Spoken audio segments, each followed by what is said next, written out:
For the past decade, becoming a published author is easier and more accessible through various self-publishing avenues, but some people still remain skeptical of fulfilling your own publications. Sure, in decades past, people used to look at self-publishing as an inferior approach to becoming an author, and self-publishing was often associated with your weird uncle who had a pallet full of books about his fascination with stamp collecting.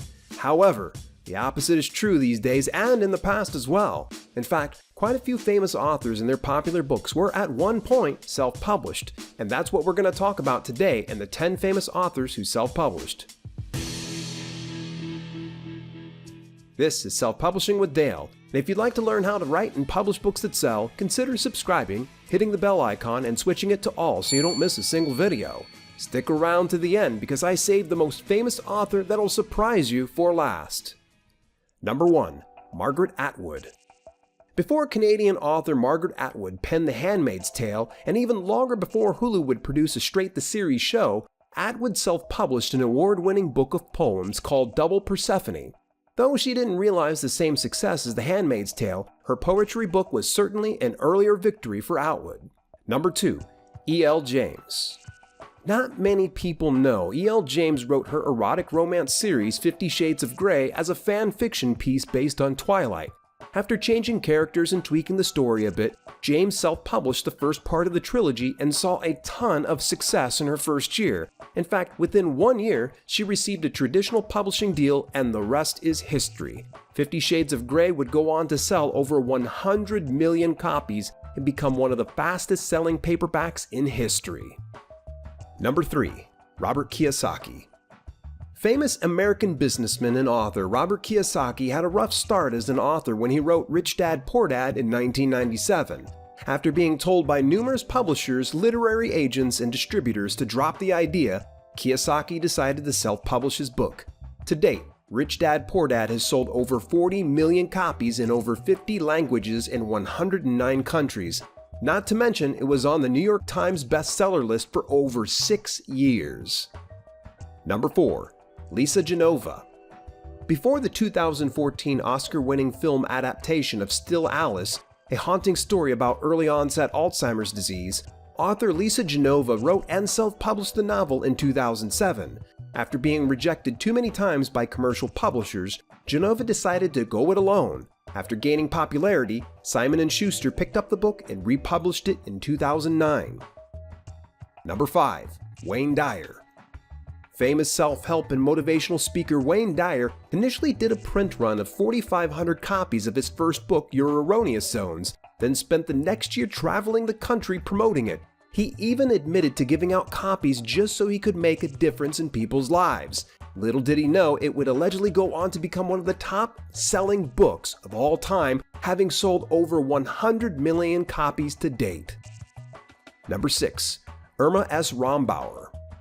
I remember the joy of cooking cookbook in my mother's kitchen, and I'm sure it's been in millions of other households throughout the world. Initially, Rombauer printed 3,000 copies in 1931. Eventually, the book got picked up by a traditional publishing company in 1936 and would go on to sell over 18 million copies. Number 7. Andy Weir. Well before the Oscar-nominated movie The Martian hit the big screen starring famous actor Matt Damon, Andy Weir believed his original manuscript would never be picked up by a traditional publishing house. Instead of surrendering and facing defeat, Weir launched small portions of his fiction onto a blog where he rapidly grew an interested following. Taking the hint his work was in fact appreciated, Weir self-published The Martian and became a #1 Amazon bestseller. Soon after, Weir signed a lucrative publishing and film rights deal. To date, his book has sold over an estimated 3 million copies and the film grossed $630 million worldwide. Number 8. Beatrix Potter. Being a female author in the early 1900s came with its share of discrimination. Traditional publishers scoffed at Beatrix Potter and her book, The Tale of Peter Rabbit. Potter didn't allow her story to languish in obscurity, so she self-published 250 copies. Within a year, one company who had initially rejected her signed her to a deal and sold over 20,000 copies in the first year. Peter Rabbit would go on to sell an estimated 45 million copies to date. Number 9.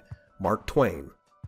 In 1884, though Mark Twain was already famous and signed to a traditional publishing deal, he'd grown weary of the whole hassle of working with the companies. So, he cut out the middleman, started his own imprint, and launched 2 highly successful books in the personal memoirs of Ulysses S. Grant and one of his more famous works in The Adventures of Huckleberry Finn. At number 10, Stephen King. Okay, admittedly, I have a bit of a soft spot for my favorite author, and this placement is considered a stretch by some industry pundits. But I believe in my heart of hearts when an author sets out to write and share their work with the world without the aid of a large publishing house, then that's technically self-publishing. And that's exactly what the world-famous author Stephen King did at the ripe young age of 15 years old. People, Places, and Things was self-published in 1960 by Stephen King's own publishing company, Triad and Gaslight Books. The collection of short stories included efforts with his teenage school friend Chris Chelsea. According to King, only 1 copy of about 10 is left. He owns it himself. If there's one thing we can learn from these 10 famous authors, then it's that you don't have to search or wait for a traditional publishing deal. Why not start writing and self-publishing your book now? In fact, I have the best first steps in this free online course here. Also, check out this video series about how to self-publish a book so you can see if self-publishing is a good fit for you. See you in the next video.